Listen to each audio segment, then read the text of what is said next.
Welcome to Globespan.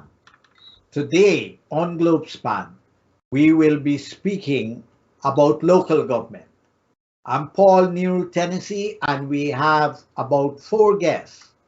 However, 2 of our guests will be coming in later.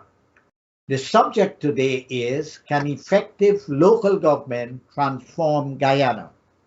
We all are aware that during the colonialism, Guyana to some extent was transformed, but from the top.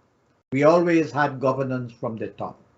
And since political independence, it's my opinion that not very much has been transformed. So some of us, many of us, a few of us, we are thinking that transformation will only come after 55 years of political independence if we do some fundamental and transformative work in the grassroots.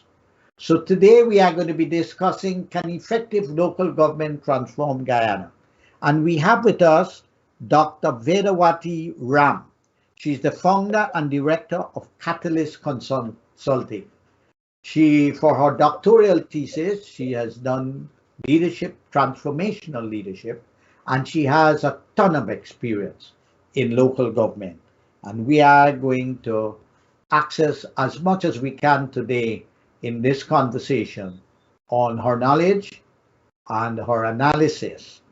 We also have with us our usual guest, Mr. Timothy Jonas, Senior Counsel, Chairman for a New and United Guyana.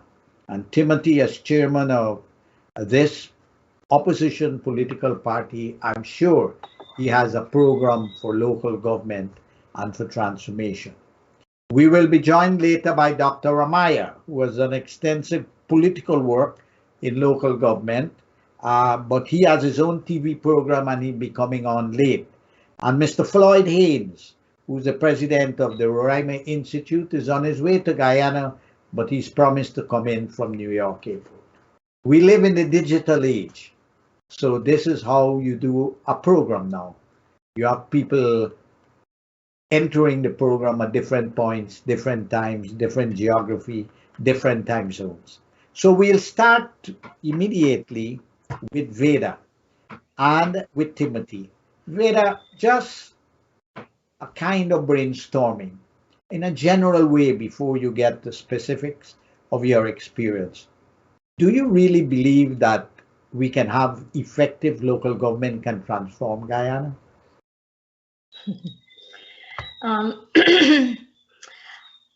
I think that if local government leaders can themselves have, I would say, some level of personal transformation, where ethical leadership, where there is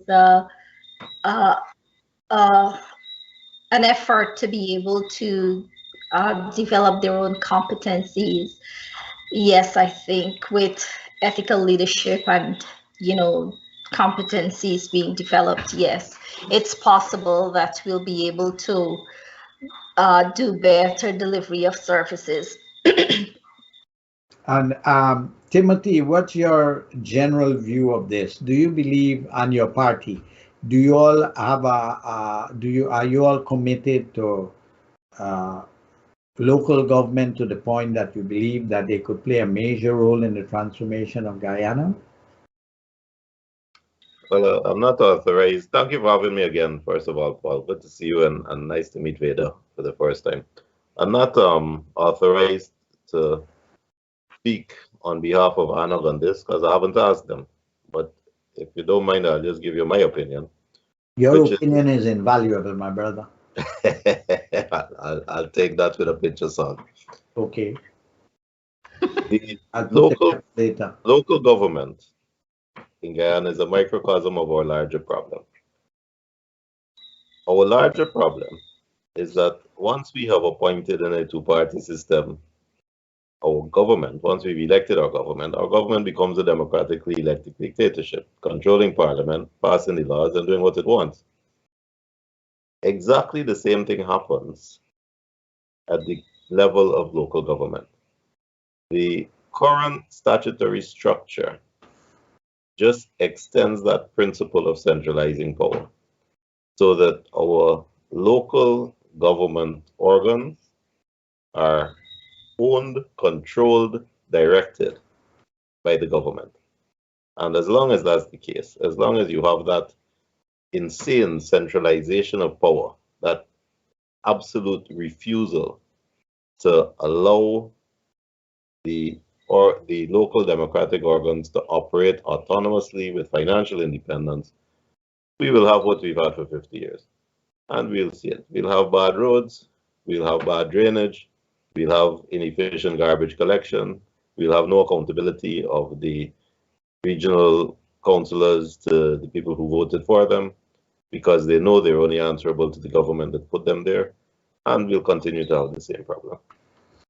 So it's a statutory reform so that there is true autonomy, true accountability, and then we'll see some changes. Otherwise, we'll have more of this. Okay, that's very interesting. Veda, before we go into some of the nitty-gritty, because I believe that local government can transform Guyana, I think it's the only hope.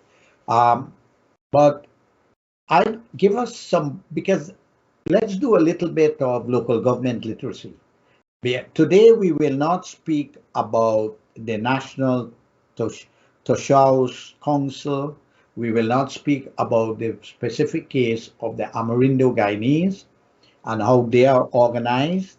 The next program will be dedicated to that. Today, we are going to deal with the coast. So give us an idea, people, in terms of a literacy of what is local government, how many councils we have, how do they function? Just ABC. So my focus was on NDCs, as you know, and so each NDC is this. Excuse me, Veda. Some people don't know what is NDC. Believe it or not. Okay, the Neighborhood Democratic Council. Wonderful. And so the Neighborhood Democratic Council, there are 65 of them in the country across the regions 1 to 10. And so this unit has fiscal, legislative, and administrative authority over a particular geographic area. All right, so for example, on the East Bank, in Region 4, there are 15 NDCs, and the one that I researched was the Eccles-Ramsburg NDC, which has, and each one of them would have these 9 constituencies, and there is a constituency councillor who is responsible for that particular area within the larger area. Thank you. That's very good information. So throughout the coast of Guyana, how many NDCs we have? About 165, is it? No. We have 65 NDCs 65, right. Across the country. Across the country. 15 of them are in the Region 4. Okay. Wonderful. 15 in Region 4. Now, Veda, in your work, you see local government as fundamentally dealing with community development. Is that correct? Yes, fundamentally. And I want to just mention this from the Article 74(1, our Constitution. It shall be the primary duty of local democratic organs to ensure, in accordance with the law, the efficient management and development of their areas and provide, hear this part, leadership by example. Leadership by example. So the thing is, local government has the authority to be able to mechanize the kind of changes that we want to see happen. But what Timothy says bears weight, because this is the context in which we're living in. However, as I said in the intro, if there is personal transformation where the councillors, whether it be the regional democratic council leader or the NDC chairman and other members of the councils, if they would recognize the importance of the common good, all right, then I think they will be able to work across and collaborate across party lines. And so we haven't evolved to that kind of a construct in our context, in our Guyana context, but there are other nations that have to some extent, right? And so I think that once counselors are empowered, uh, and that this empowering is not just a short-term empowerment program, but it's a long-term program, then it's possible to see more commitment, more competence, more connection to the people within their constituencies, courage to deal with issues. So basically, every level of leadership or transformation begins with the initial level of transformation or leadership, and that's self-leadership. Okay? Yeah, we got that. And that is what is going to help to drive change. We've got to learn to be able to critically think through our issues, to want to develop our competence level so that we can know how to deal with the finances, how to be able to pull people in for discourse, how to engage people, how to be able to work through simple problem-solving matters, whether it be to set up a street light or to deal with the fact that CC has holes, or how to be able to engage the larger population in this course so that they can participate in the process. Because the Constitution talks about that too.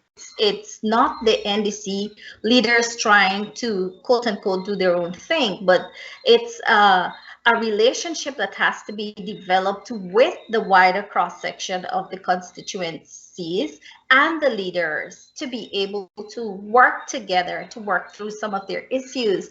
And so I think that because NDCs are have been outfitted over time to probably think, well, I've got to do what I've got to do with the constraints that I'm under, and then I've got to do the best I can, and then I've got to depend on monies that trickle down from central government. Then with that kind of thinking and mindset, there's a level of depravity. You can't really move forward like that. So and later on I'll talk about ABCD more, asset-based community development, but it's really recognizing what are the resources that are available at the local level, and taking these micro assets to be able to deal with our macro problems.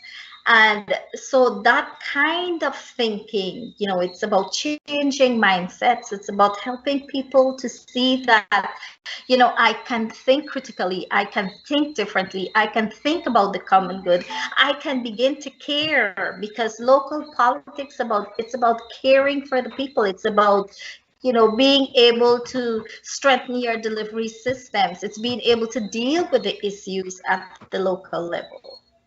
Timothy, you have.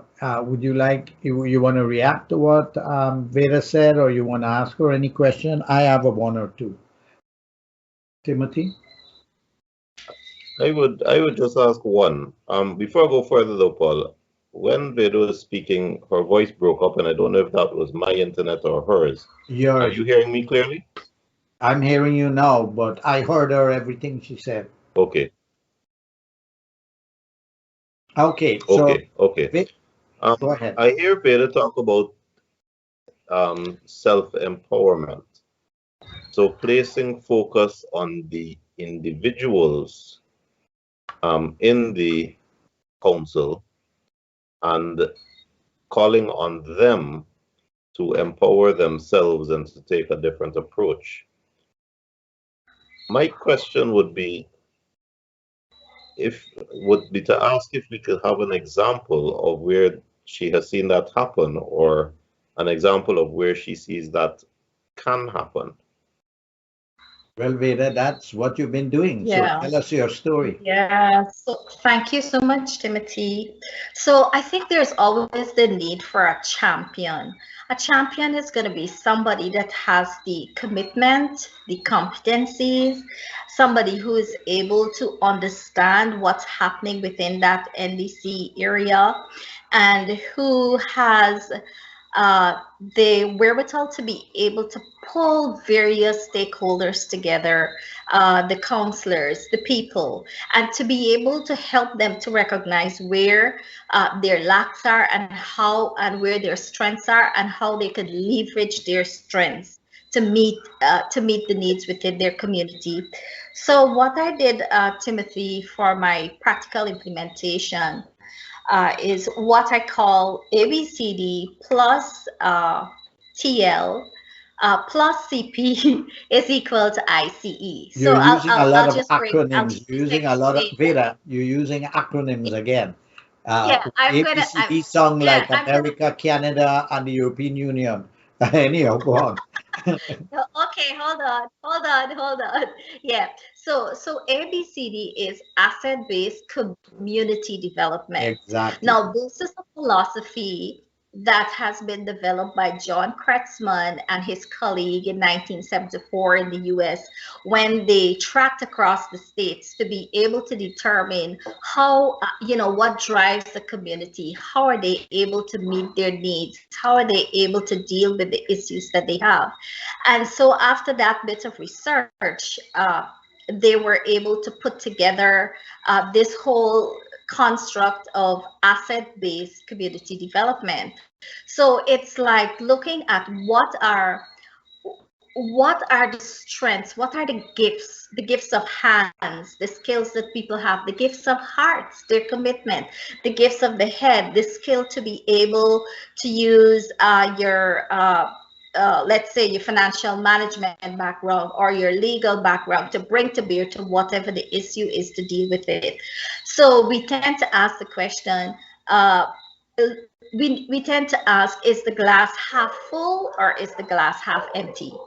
In our context, we always see the problems. The problems are everywhere.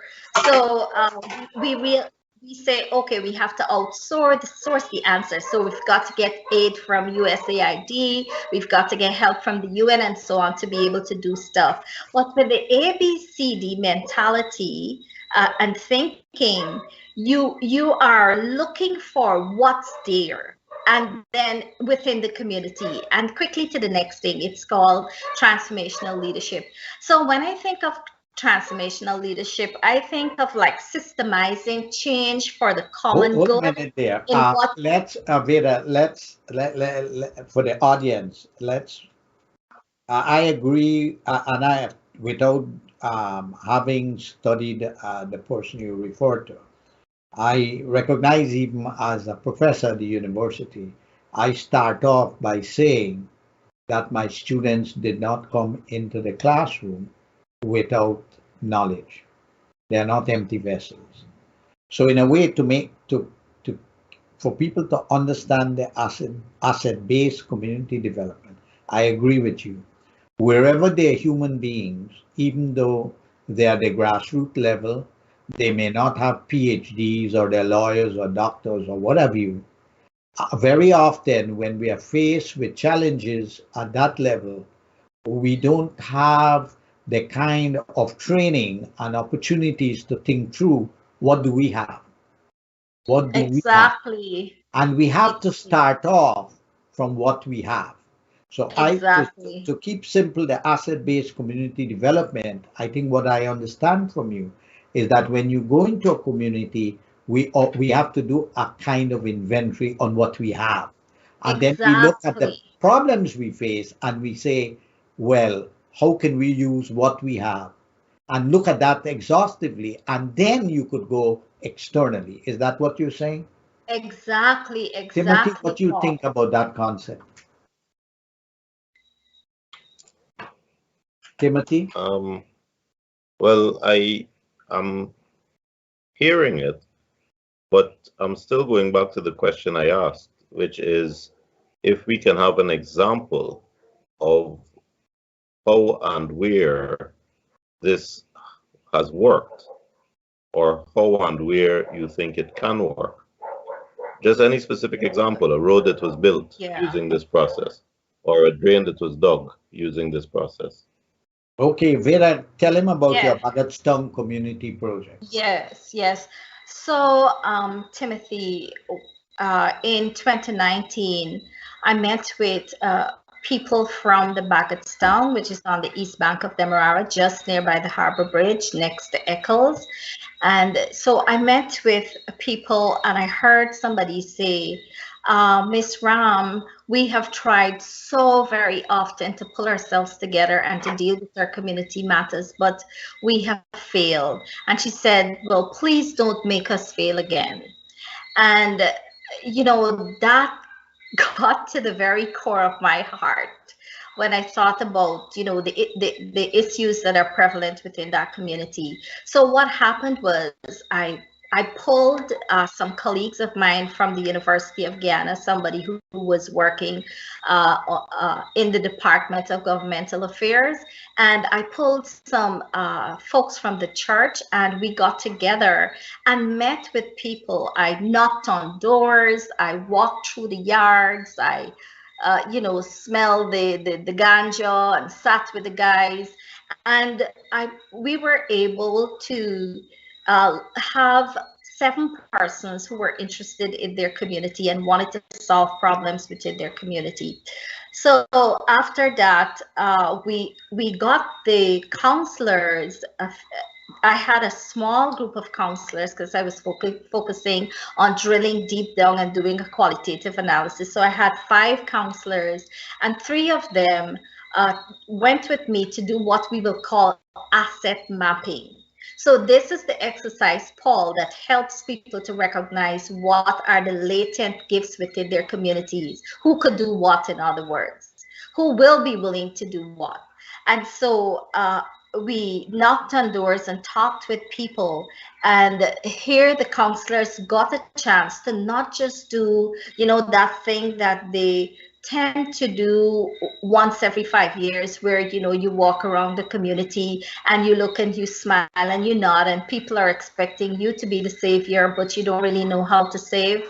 So what happened then, as we walked in the community, the counselors recognize that, hey, you know, there's a mechanic guy who is willing to put in some time. There's a lady that owns a business, but she is concerned about the children in the community. There is a counselor who was not even trained, but who was able to connect with a businessman who offered 2 lights. And so there were little things that were actually happening in that community that I didn't know. Later on, when I reflected on all that we did, I realized that that community has what I would call, Timothy, a readiness level. But jumping back into what happened. So after we were able to get together and do that asset mapping, then it came time for us to be able to meet with a larger number of community people, young people, old people, the guys sitting on the street corner. And so we got into this sort of what we will call like a community consultation. And so we after consulting with them, we realized that they had 3 particular things that they wanted to work on. But what I did was shortlist one of them that we would have been able to work on given the time constraint that I had for my study as well. So we shortlisted having to put up 2 street lights because the concern was that people were being robbed. So that was what happened. We were able to work with this community, get a businessman to actually donate those 2 lights, who has a business in the community as well. And then people who were willing to help to pay to do the necessary things to set up and to fix those lights, etc. And what I did with them, Timothy, too, was that I sat on their verandas, and I had these little meetings with my top, teaching them themselves, teaching these community people, well, what this asset-based community development mindset is about. Then I even took them to an NBC meeting so that they would see, well, what happens there, and how they can learn to advocate for themselves. So that was what happened. We literally were able to put up those street lights within the time frame for my study. We were able to actually start a group called the Baggstown Community Connection Group. It's during that time I was leading it. Now it's being led by a QC physics teacher who lives right there actually, and so that's how it has evolved, and it's helped. And these little steps are not like huge big steps, but they're, in my mind, tiny steps. But these steps help people to realize, hey, I have a voice. I understand what my community needs. I know how to work together. I know how to call people up. I had like 78 pages of notes that I mined to be able to kind of code how the people were thinking, how the counselors were thinking. And I found that it was so difficult, Paul, to be able to get the counselors to focus, because that's not their full-time job. But the thing is, there was somebody in that small group who went to what I call to integration level 5, meaning that person was able to meet with his community people within his constituency. And this now, Timothy, is apart from what I mentioned, apart from what happened in Baggstown. This is something now that happened in Eccles, where one of the counselors who was trained said that he didn't understand this concept of reaching out to people and seeing who can give what and do what. He thought that he just had to tell the NDC, and the NDC will someday wake up and say, yes, we're going to get it done. So he did tell the NDC, well, look, I need the tractor. And then he got manpower from other guys who were in the area who were willing to fill this road, because there was this big fender bender, this really big hole in the CC area of Echoes. And so they were able to come together, he and people within the community. Photograph of that road that you all were able to build, and I saw it. It was, considering how roads are, that was a good piece of road. Made a big difference. Yeah, go ahead. Yeah, and it wasn't anything fancy. But what happened there was that this counselor learned how to collaborate with people within his own context, the shopman, the man next door, the man who had builder's waste. And so he was able to pull this little group together and still get the NDC to be able to support the initiative as well. You know something, Veda? There are a lot of things you've just said there that one can deduce. You spoke about advocacy. I'm a firm believer of that, and politicians at the top don't like it. People from below have to be empowered. That's another word you use. And this asset base and the way we go about and empowering. When people become empowered and they could self-advocate, it makes a very good, a big difference. And that is a fundamental variable or element in the whole concept of transformation. So that was a good experience that you had there. The other thing you mentioned too, and we could discuss that a bit more, is that people get elected to the local government council and they go to meetings and they talk about the problems. We got a hole, we got this, we got that.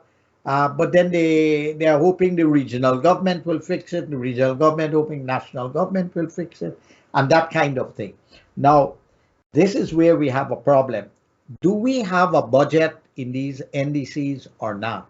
And how is the budget put together? Do they collect the tax and rates in the various villages or not? How do they have a budget, the NDC? How do they get a budget together?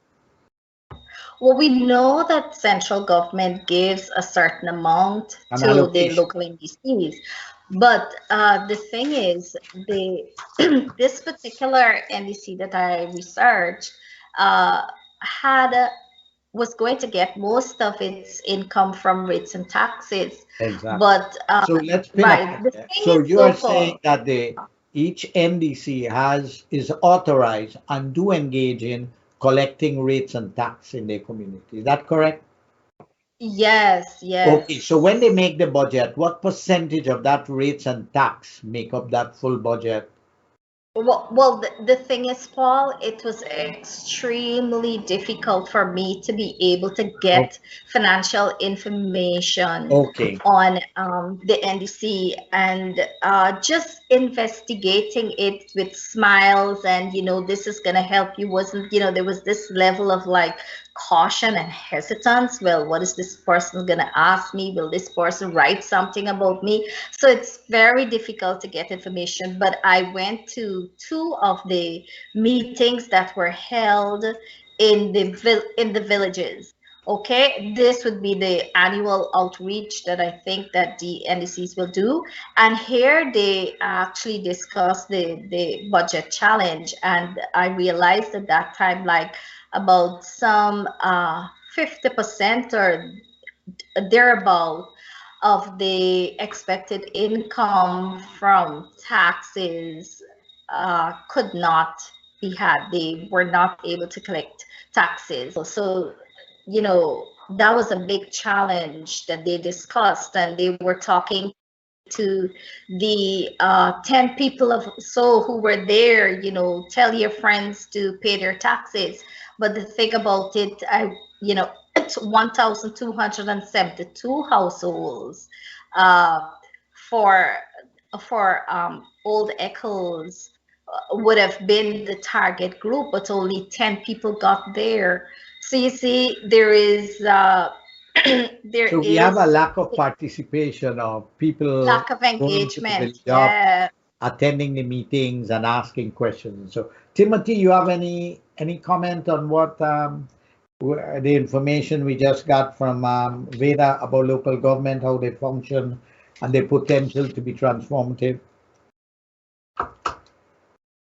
Timothy, are you there?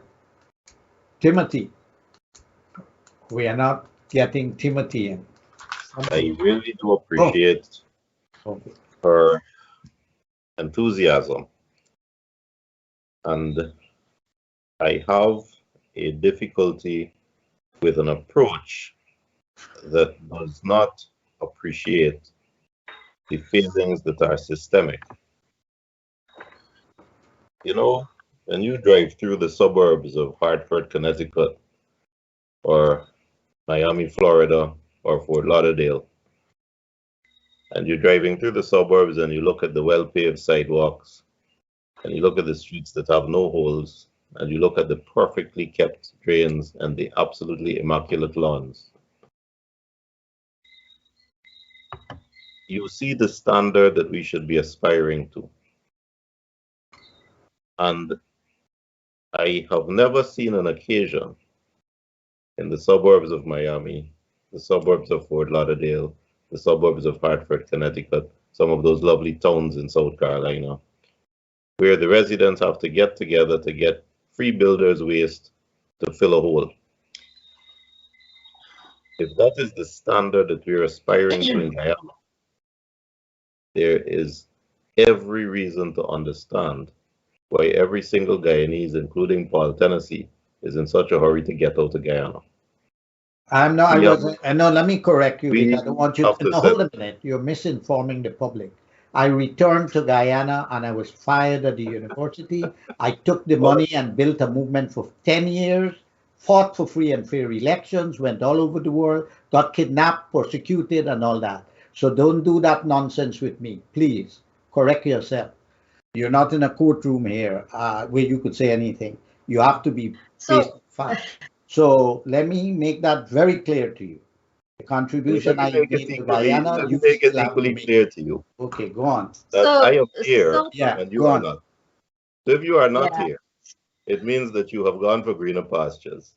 That's not true. I was not allowed to work in Guyana. I'm not a millionaire. I'm not a lawyer like you. The only reason you are there is because you could earn a living there. I am pointing out. I'm a teacher, you know. Anyhow, this program is not about this program is about local government. Let's get back to it.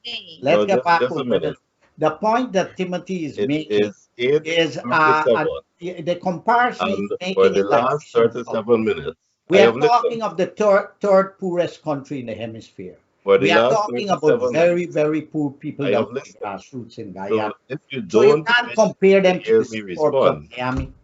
Say that you don't wish to hear me respond, and I'll be quiet.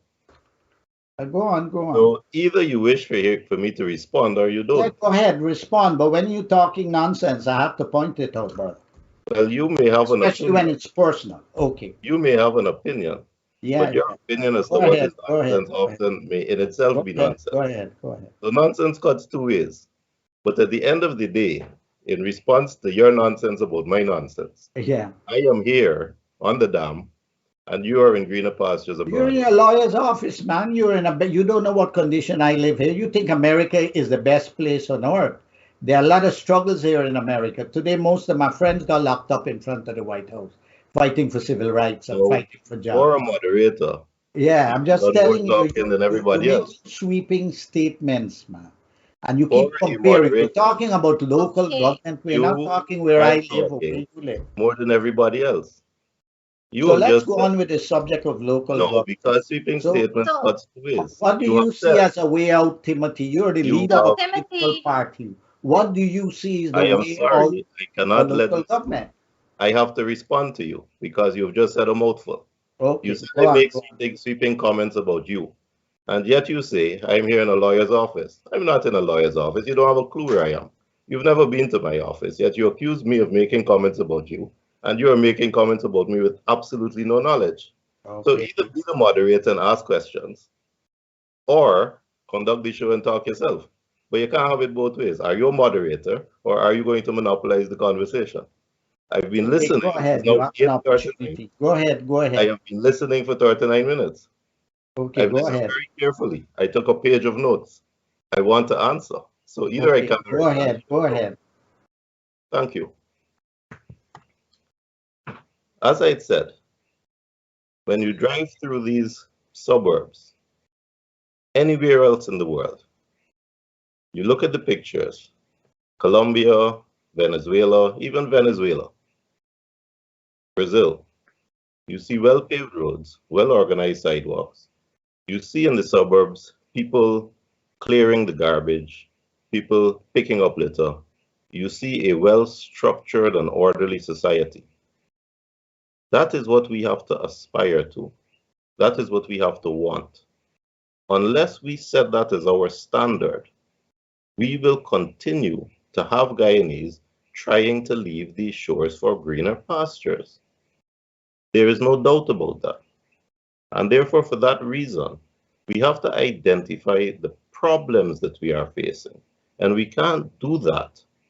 We can't identify we can't find our solutions unless we identify the problems we are facing. So here are the problems we are facing. A counselor does not work full-time and earn an income. He got his job in his life. The council is supposed to be autonomous, but it's not autonomous because it can raise rates, you say, but the minister fixes the rates. The minister decides if to give them permission to raise the rates or not. The minister is the one who can give them permission to borrow money. So unless the minister says it's okay, they are broke. A council that the minister does not like has no money. And even a council that the minister likes, a council that supports the government. So a PPP council in a PPP government or a PNC council in a PNC government is still controlled by the central government. And that's why when you go on Facebook and you see some little pitiful road built going down an estate, you give credit to the minister. Whereas if it was truly autonomous, as it should be, the people living in Echoes and the people living on those villages would be paying rates sufficient to finance the proper administration of the council would properly be able with those funds to pay for garbage, for weeding the parapet, for picking up trash, for collecting rubbish, so that we have the kind of society and the kind of infrastructure that we need and that we are aspiring to. We cannot try to patch this up with no funds, leaving it in the control of central government, when central government enjoys that control to starve the people they don't like and to accept all the praise for the little bit that is done. So the first step for me is to decentralize by giving true autonomy to allow the neighborhood councils, the village councils, and then at the higher level, the regional councils, to have financial autonomy, to be directly accountable to the people who are electing them, so that they are answerable, they have the means, and they are replaced if they don't do the job properly. Without that, we are stuck. We will never move. So Veda, you have a response to Timothy? Yeah, so I agree with the decentralization and for the local entities to have autonomy. The reality is, and by the way, Timothy, this effort is not a standard. It was an effort to help people to learn at the grassroots level, to know how to make little changes. And many really have to start at this level before they can even build a vision for larger efforts. And so, what I agree that there needs to be more autonomy at that level. The thing is, though, coming back to the issue of who lead and how they lead, and about ethical leadership, that's another big thing. There will, to my mind, always be this kind of what should I say, a kind of polarized effect where the whoever belongs to a particular party, and I've heard this being said in many of the conversations I've had, it's only when we are in power that that things are going to happen, or it's only when we get in power that we'll be able to change this. So the thing is, there will the NDC construct will always have that sort of multiple power approach. You might have an ANOC person, you might have a PPP person, you'd have a PNC person, etc. You'd have these different people coming in. The question is, even if they have, let's say, autonomy, it goes back to leadership. How do they actually manage what they have to manage? And so in the end, there was a 2018 symposium. It was held by the previous government, and they brought in 100 counselors, and there were people from all various levels. A report came out from that from that symposium. I was also involved in the situation analysis for counselors in the constituency councils, and there were others who were analyzing what's happening in the various other tiers of the organization.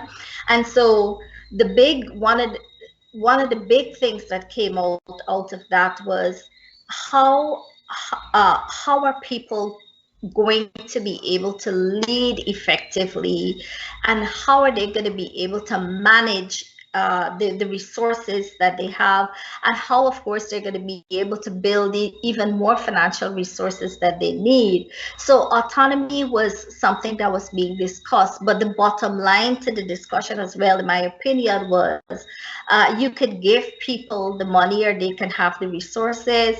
And I have found that in the news, I think at one time I was doing an organizational leadership assessment for one NDC, and that NDC had lost $55 million. It just got stolen, and they were trying to get the forces that be to look into it and see how they were going to get that money back, if ever. So the thing is, I agree. Yes, Timothy, the idea of ensuring that the NDCs have more control, yes, but it always goes back to how people are going to lead and how they manage the resources that they have. Will they do that for the common good, or will they be polarized in the direction that suits them? So there's a lot of internal development that is needed. It's not just, just having the right policies and the right procedures or the right laws, but it's also the people. How much do they care? How much time do they want to invest? How much time do they want to be able to put into developing their own competencies to be able to function effectively? I think you make a good point, Veda. The thing is, the criticism I would make, though, is that the call for ethical leadership is not really a plan, it's a hope. We have unethical leadership top to bottom. And we hear people saying, the latest call for something I heard was the call for an independent GCOM commissioner. It's all well and good to call for it, but that doesn't manifest into a plan as to how to accomplish it. And it would be wonderful if we were all angels with high integrity saying kumbaya, but we're not. And that's why, for me, I go back to systems. You see, I'll give you the example that bothers me. Georgetown. In Georgetown, we have a mayor. And as everybody living in Georgetown knows, we had Hamilton Green, and then we had Patricia Chase Green, and now we've got Ugraj Narain. Now, in my view, each of them in turn stayed a very long time. And I don't know that each of them in turn represented the best option or really the choice of the people living in Georgetown. So we have to ask ourselves, well, why were they there for so long? And the answer to that is because they're not elected by the people. It's because they're elected by the councillors, and there are 25 councillors, and those councillors in turn are supported and elected through the two parties.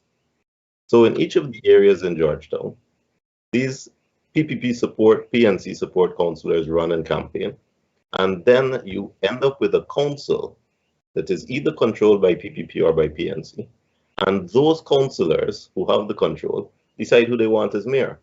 So we look at the mayor, and that mayor isn't answerable to us. That mayor doesn't care anything about the people living in Georgetown, because the only entity that can put that mayor out is either APNU or PPP. Well, with Georgetown, it's usually APNU. And that, to me, is the underlying problem, that if you do not have leaders who are answerable to you, but are answerable to some political driven force, ethics goes out the window. It has nothing to do with ethics anymore. That leader, if they want to keep their job, is not going to say, oh, this is right, or this is wrong, or this is good for the people. That leader is going to ask what the party wants them to do. And we have a history of that. Okay, so we're going to have to go on a break. Dr. Ramayya has joined us, and when we come back, we will respond. I just want to say that I believe that local government can play a major role in transformation, but it requires a lot of work, like Veda has done and Ramayya also has done. I don't believe that you only have to wait. We have had 55 years of two political parties dominating. We've had the same critique and nothing is happening. So empowering people in the grassroots and getting them to assume responsibility for their own destiny, I think, is radical, it's revolutionary, transformational. So we'll take a break now, and when we come back, we'll pose a question to Dr. Ramayya, whether he thinks that effective local government can transform Guyana based on his experience. Are you missing homemade food, snacks, drinks, roti and curries, or have a busy schedule? Then get your favorite curries and roti delivered directly to your home with all from one supplier. Come order your duck, goat, or chicken, fully cooked and ready to eat with dal puri or bus up shut. We also now have chicken tikka masala or lamb vindaloo available with regular naan or garlic. Don't forget to add your solo, icy, coconut water, or Nestle drinks to these delicious meals. Select your choice, and load your box and let allfromonesupplier.com deliver directly to your home. All From One Supplier has you covered for all your food. Plus if you need pepper sauce, curry powders, fish, meat, ghee, and so much more. We also have tasty pastries like pine tarts, cheese rolls, currants rolls, coconut rolls and so much more. Sales are ongoing every week, and your first order is 10% off once you apply the coupon code, Globespan24x7. Log on to allfromonesupplier.com today and purchase. Allfromonesupplier.com is your one-stop shop for all West Indian items, and remember it's free shipping to all US states. Travelspan Alaska Cruise is available from May 29th to June 5th, 2022. Enjoy an unbelievable experience with a 7-night multi-glacier cruise. Travel through a beautiful land on a world-class ship and visit the famous Alaskan glaciers up close. This cruise departs from Vancouver and enjoy a tour to several different ports.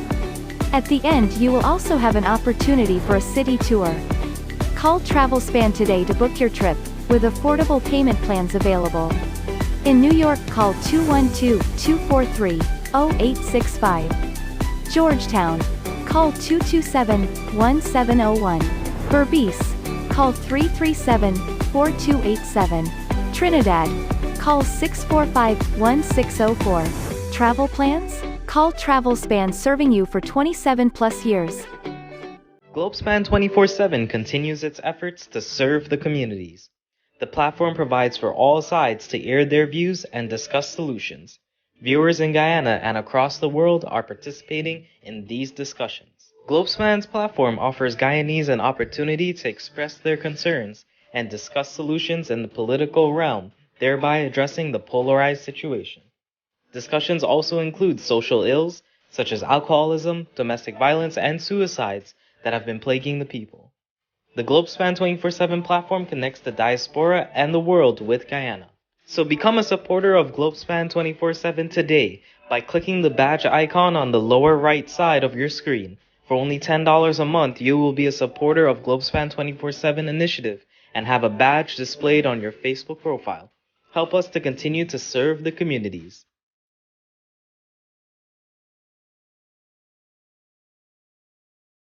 Welcome back to Globespan. Here we are discussing can effective local government transform Guyana? We had a kind of presentation from Dr. Vedawattie Ram, and we had some comments from Mr. Timothy Jonas. We have now been joined by Dr. Ramayya, but just before we ask Dr. Ramayya to respond to the question that we are discussing, Veda would like to show us some slides on the work she's been doing on local government. Go ahead, Veda. Community participants, not just councils alone, but community participants get to know how to do the asset mapping that Mr.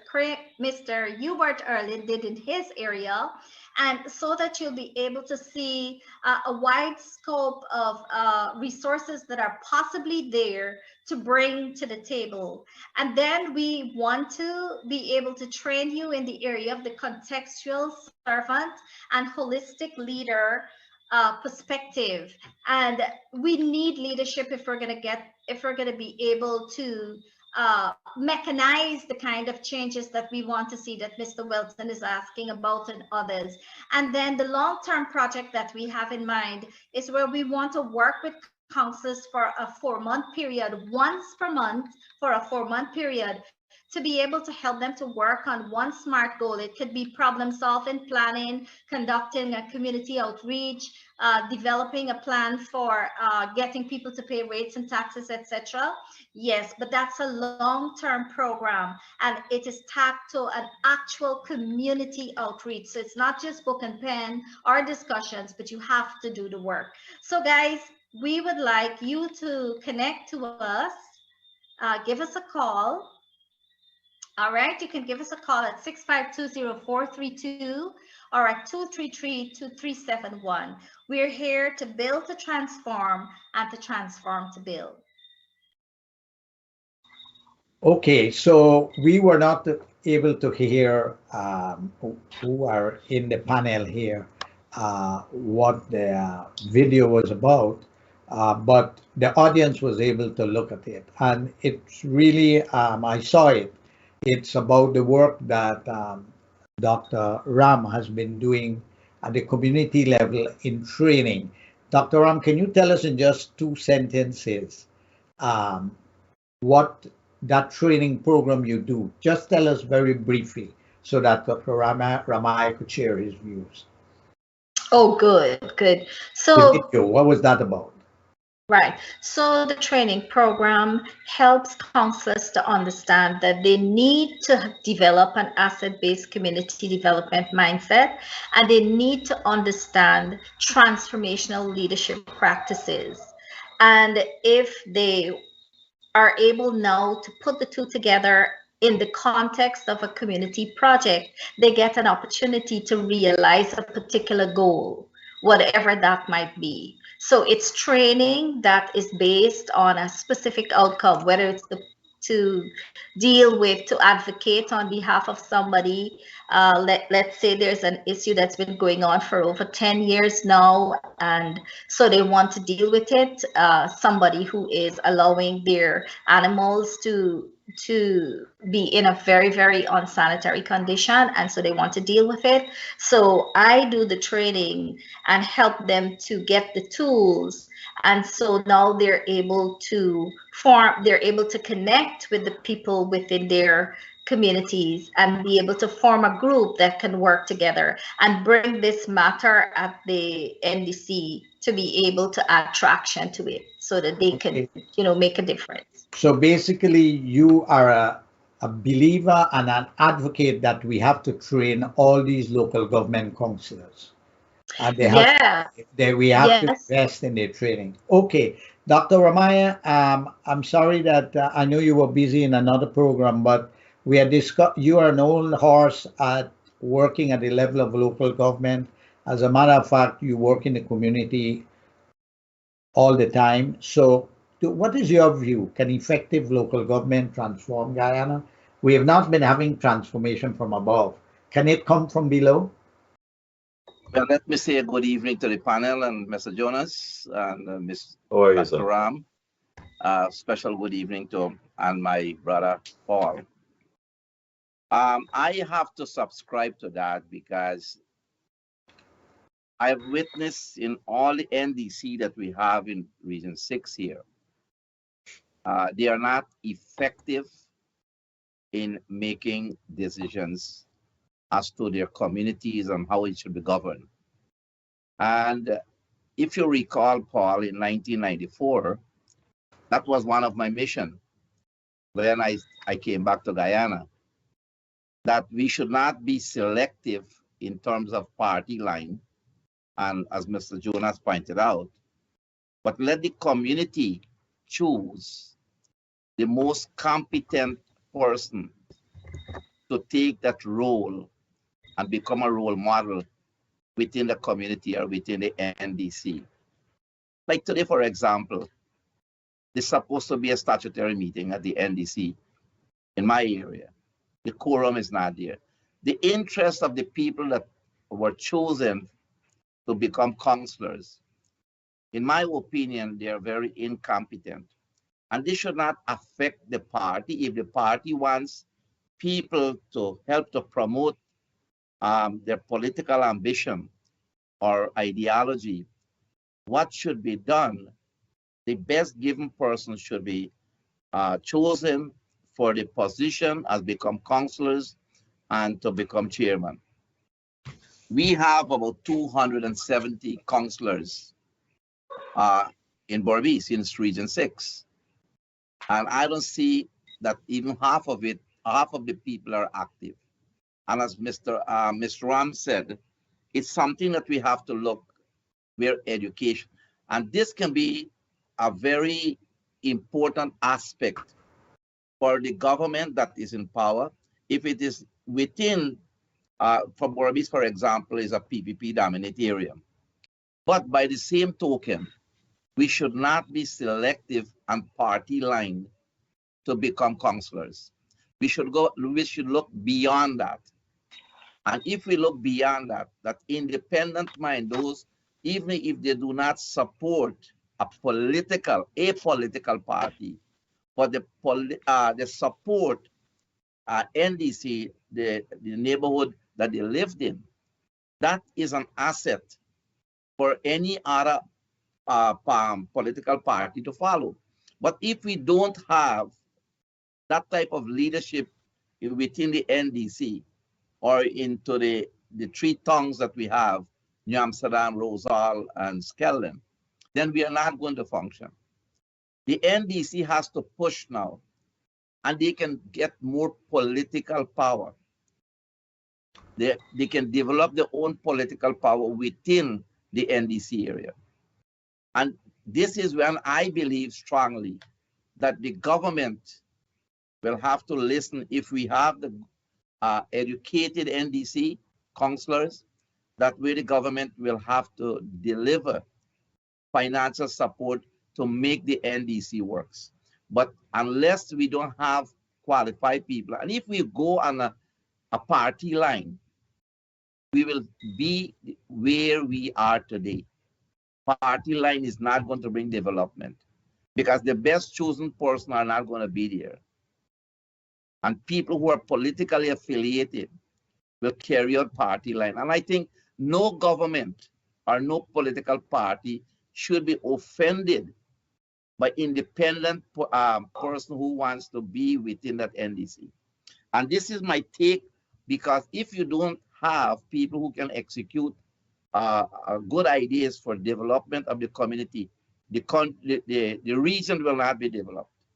And this is one of the things I observe, that we don't have people who can execute ideas for development within the community. Well, that's exactly what Veda's thesis is, and her experience in working in on the east bank of the Demerara in Bagotstown community. I'm in agreement with that 100%, that we need to educate people and empower people.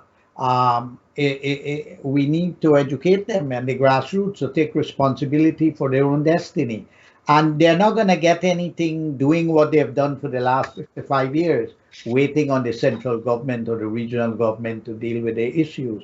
So there's some kind of movement, and there is where I think non-governmental organizations should invest some of their time and their resources in the educational work that that Veda has been doing. And it's not just educational by having a classroom.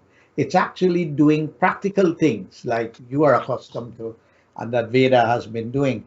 So I'm in agreement with that also. Just for the record, I invited the Minister of Local Government on the program, but he said he was busy. I told him to recommend somebody, but he didn't. I would have liked him to be here to ask him some questions about what they're doing. Now, Dr. Ramayya, I'd like to ask you a question. What is the relationship in terms of power and the financial resources between the local government and the regional government? How does that work for our audience? Look, when a budget is being prepared, all the NDCs has to make a budget for that area of their NDC and present that budget to the regional office. And then from there, the regional office will take it to Georgetown for a national budget. Now, if we don't have people within the NDC to say, well, we have 5 streets in very bad, deplorable condition, and they don't make recommendation, then the RDC will not able to make recommendation that we have to do 5 streets in Weimar, Letterkenny, or Bloomfield. So this is where constructively that we need people who got vision for the community and who has. So the region will not know unless the people from the region go village to village and see what the community needs. And this is not being done. It's very impossible for the region to do. But the community, and I agree with Dr. Ram, because it is important that we have to get people with vision for each community, each NDC. And the NDC now will have to know how to develop themselves to raise money. You have to get influential people. if you want to see that community develop. People who can raise money, not only through the central government to receive money or the RDC only gets certain. And the rates and taxes, and I think Mr. Jonas will have to agree with me here, the rates and taxes that we are collecting in the NDC is next to nothing. Is next to nothing. Some people pay $800 a year for rates and taxes for a share of land. What $800 come? So the amount of money that the NDC is receiving, the infrastructure development is impossible. And I wish Ms. Ram can be able to, some of those things that I'm talking about. How can we get a new valuation, or how do we go about getting a new valuation for properties and the rates and taxes that the NDC can have enough money to do work, infrastructure work within the community. And we don't have that. The money is very limited. If you look at the deplorable, we don't even have a garbage dump. Now they're dumping the garbage and the cemetery. We don't have a proper place to do a garbage. Plus that somebody with vision, and to me, like the NDC does not care. That is how I see it. I just came from a program, Paul, and I was talking about the Portmore market. And the NDC, it seems to me as if they lost control of the market. They lost control of the market. And this is a problem that we're going to face if we don't have responsible people. So the RDC is playing a role, but the pivotal role that they are playing is not going to help in, infrastructurally within the communities of each NDC. So there again, you are strengthening the thesis that the only way we're going to transform Guyana is that we have to do it from below, and we have to empower, we have to educate, we have to equip, we have to have resources for the people at that level to be able to perform. And you know, this is a challenge we face, but these political parties, all they want to do is go to parliament and they to win an election or lose an election. We never saw any real program of transformation from below. And that is why, until now, after 55 years, we have the situation we're in. The other point I want to raise, though, Edgar, is this. You know, you're saying we should reevaluate the properties in order to pay taxes and so on. But Guyana is the third poorest country, and those, like the quarantine, right, where we are from Mara to Crabble Creek, you know, I lived in 5 villages: Wim, Kilmarnock, Alness, Ulverston, did high school there. You know that I go there regularly to Guyana now when I go on the quarantine. From Mara to Crabble Creek, nothing has changed. Nothing has changed. There was no change.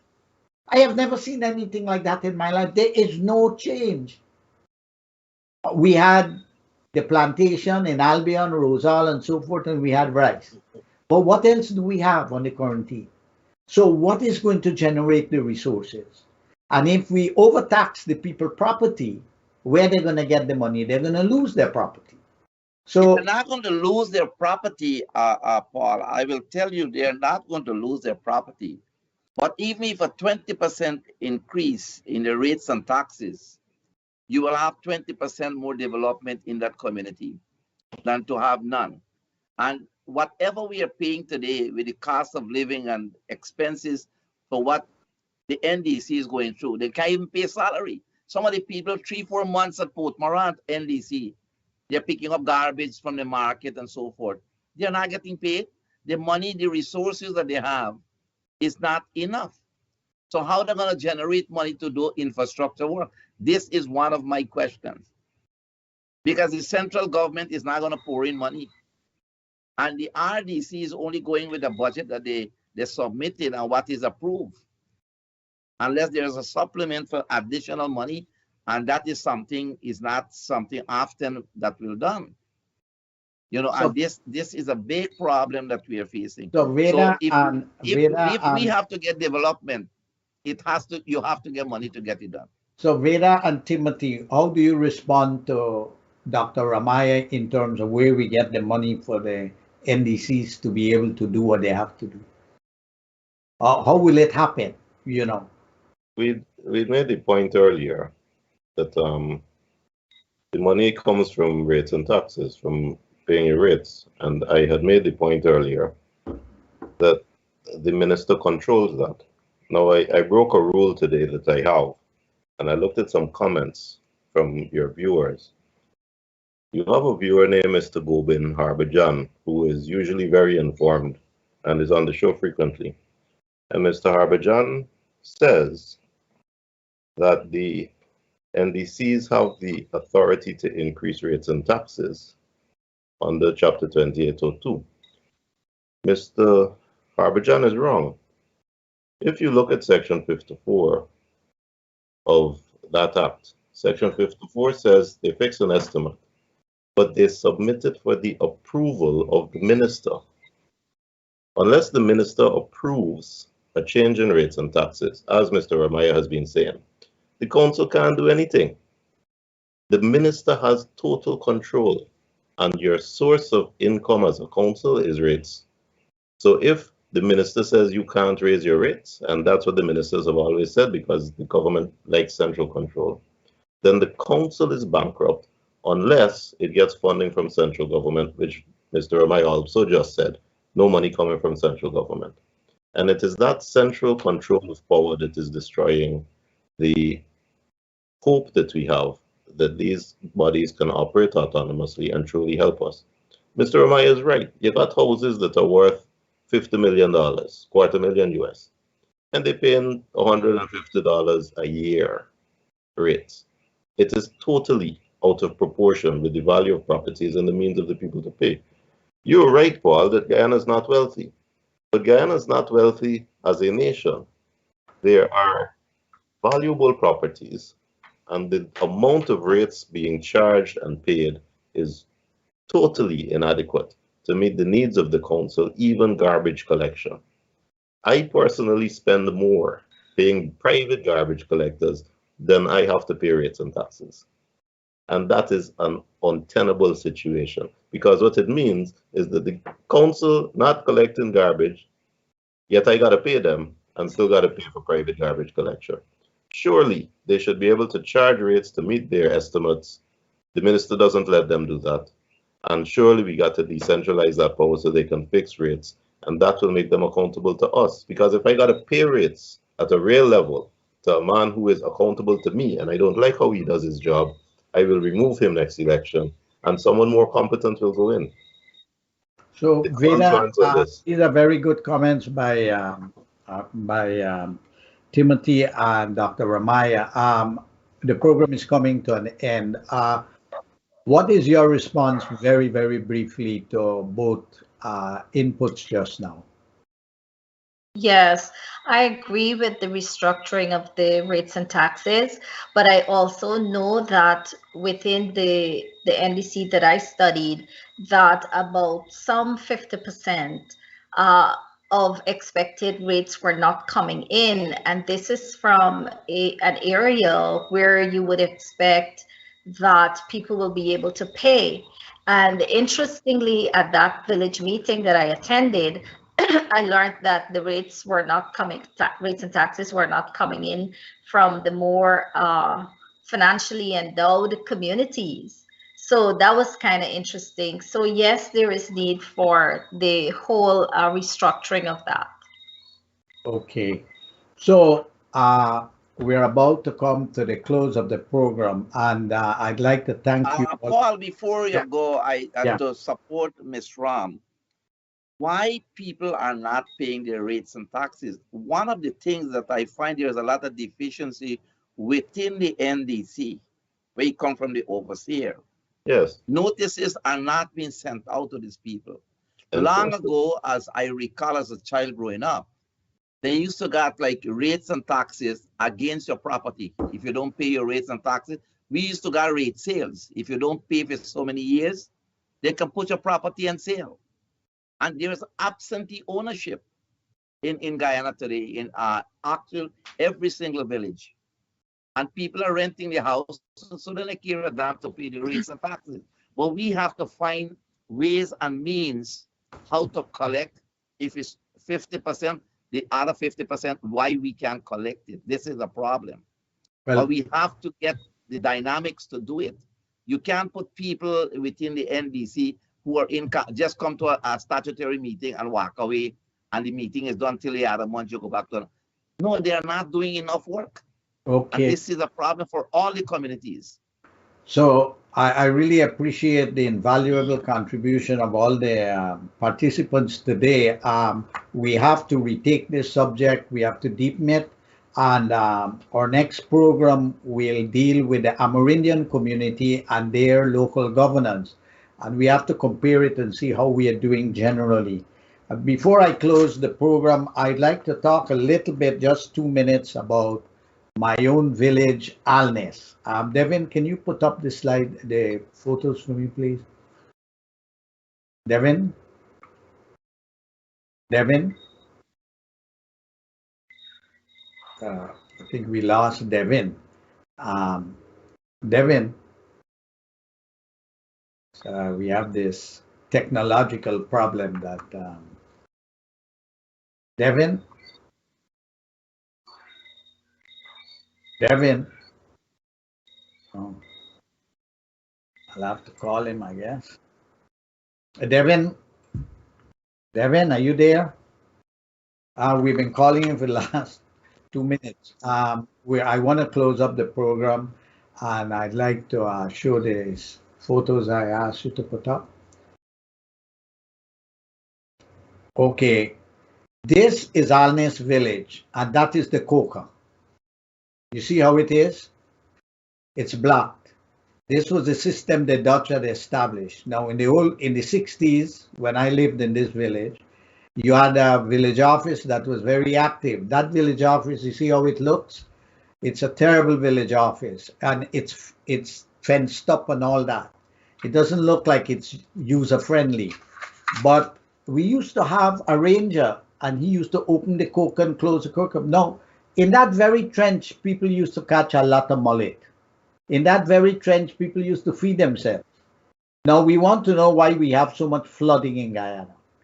We have flooding in Guyana precisely because all these trenches are blocked up. We used to have a drag line that will come and clear it. It's not happening now. So we have to find out who is responsible for this. And this is where the NDCs have got to be empowered so they could become advocates and people that pressure the powers that be to make sure that this work is done. Now I have another slide of hope. Put that other photo. Now, this is my church. That old church, dilapidated as is it, I serve on the altar there as a altar boy, work as a Catholic. And I went back about a year ago, and that was the state of the church. Now look, somebody bought the land, bought the church, and look at the other church. They kept the architecture, but this is a new church. So what does it goes to show? That you could have a dilapidated situation, a terrible situation, but you could have renovation. There is hope. And where did this happen? In that same village, Alnes, where we have the coca and the village office. All I want to say is that I believe that change can come, and that it should come from below, and that we have to work on that. And that's why I respect the work that Ramayya is doing. I respect the work that Dr. Ram is doing, Dr. Ramayya and Dr. Ram, in the grassroots. We need to pin the hopes of Guyana, not in the politicians above, because all they want to do is to win an election. And when they get there, that's it. It's all about that. And there are a number of other issues we have to deal with. Where do you get money from? I think if we tabulate the corruption in Guyana, we'll get to billions of dollars. And we know the people who are involved in the corruption with contracts and so forth. That money should be allocated to NDCs, the corruption money. And Veda belongs to an organization that is looking at corruption. Should be some study about it, to quantify it, and see how that money could be reallocated and those people dealt with. Anyhow, the problems are complex. There are multiple. One point I want to make, Paul, with the trenches you're talking about, is human garbage that is there that is blocking most of our irrigation today. It's human garbage. And the Where they coca, throw a lot of the garbage way in the the trenches coca and has been drains. broken down, it no longer functions. It's just a structure there. That has gone. So we come back to the question of empowering people, educating them, and so forth. So we'll close the program now and we'll retake this subject. We have to, these problems are multiple in Guyana. The last time we dealt with crime, now we deal with local government. Even within the area of local government, you have to deal with that issue too, and jobs. And I think joblessness is a serious issue at the local level. So until next time, I'm Paul Nehru, Tennessee, and I hope to see you panelists once more in the program for us to continue discussing on how effective local government can transform Guyana. Thank you and good night. Wow. Thank you, Mr. Thank Jonas. you. Thank you, Ms. Ram. Thank Ram, you. Thank you Ramayya. all. It's been a Thank you. pleasure.